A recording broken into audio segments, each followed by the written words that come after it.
I would like to introduce Douglas Glitter Ray, a class of 2010 Writers Retreat Fellow in Poetry.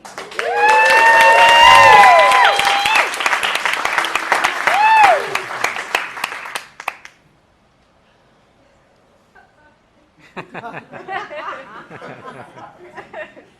don't know what's funny.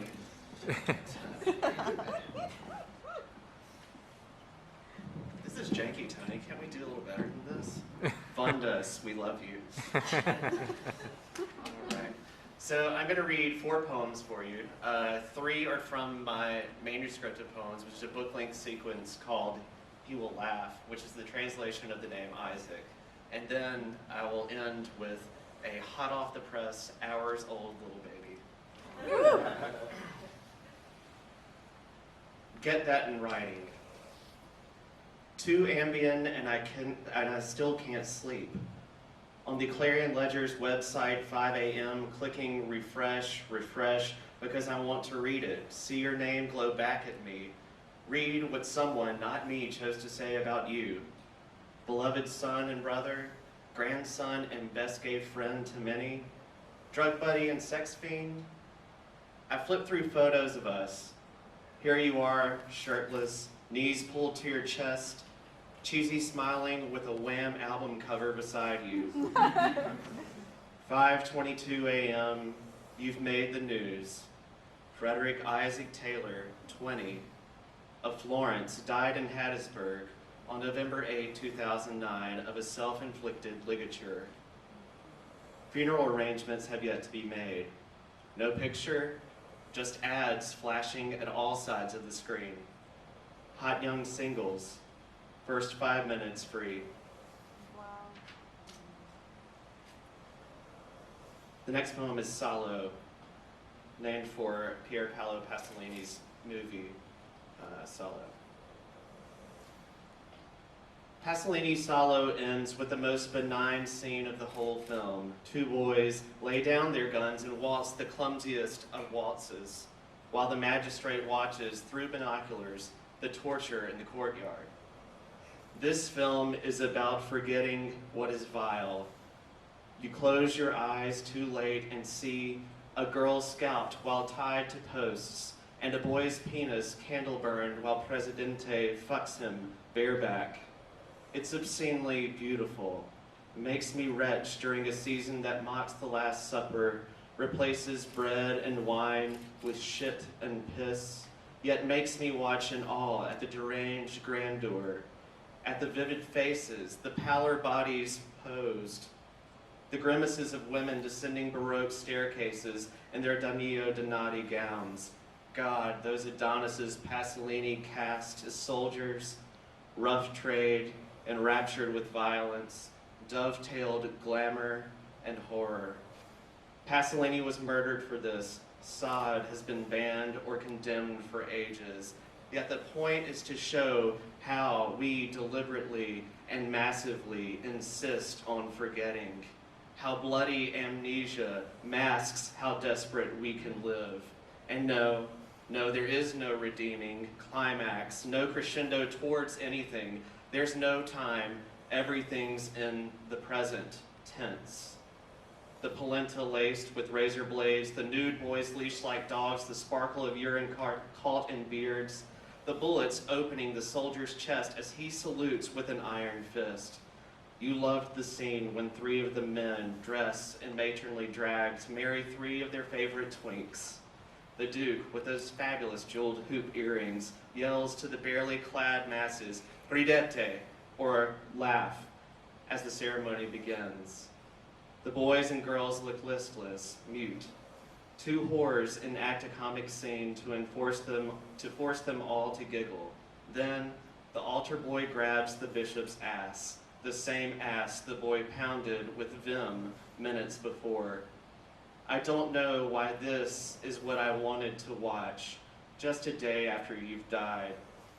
Maybe I want to feel anything more than guilt or confusion, or maybe the torture confounded with artistry makes me feel closer to you.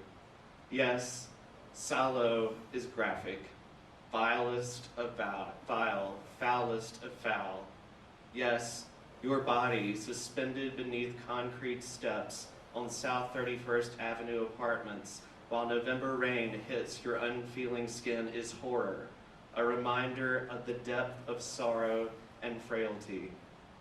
But you're no less beautiful, even with your long neck stretched too far, and your face pulled upward to see as your last sight, the steps underside, steel, concrete, and roach corpses tangled in webs. Isaac, I regret we never had our last waltz, that you never got to miss a step and cause me to stumble over your feet and into your bony, still living arms.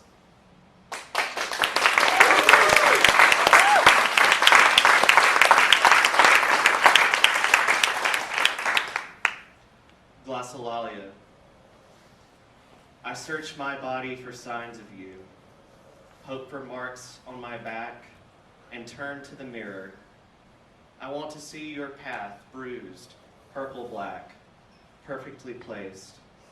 I want to map your lips' journey, oblique to shoulder, across my spine, to neck and ear, and then to ear and back, to neck, spine, shoulder. I want to wear each yes, grunt, and gasp etched on my flesh, a note, a love letter, spoken in tongues, written with teeth.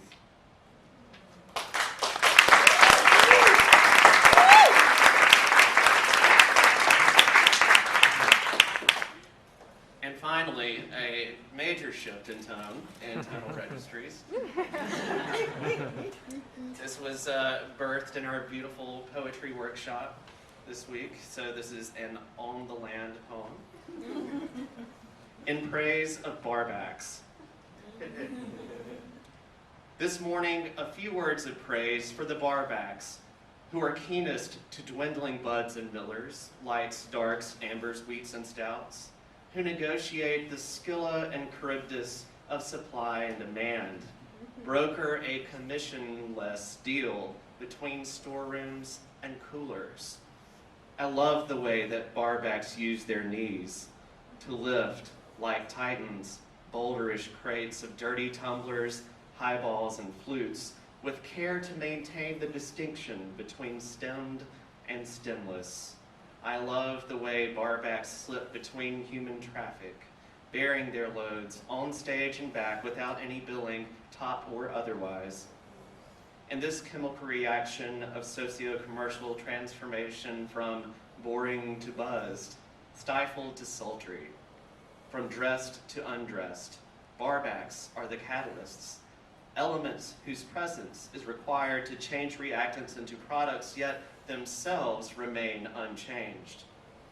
We bring our loads of lust and loss into your pub, perhaps seeking a salve, sleep, or pep. Yes, we are thirsty for simpler or more or less or something, maybe anything that is not now and here and for which we have no lexical tag. Proof, 80 or 92, is in the bottle that takes away our language, can raise both hope and grief. We have to learn the grace of the barbacks, who switch between jigger and zest, muddler and whisk, with single malt smoothness, triple distilled precision, the panache of garnish. We have to learn the strength of tannic structures to support the fullness of flavors, blended earth, smoke, and bright fruit, each an instrument in a symphony whose harmonies delight.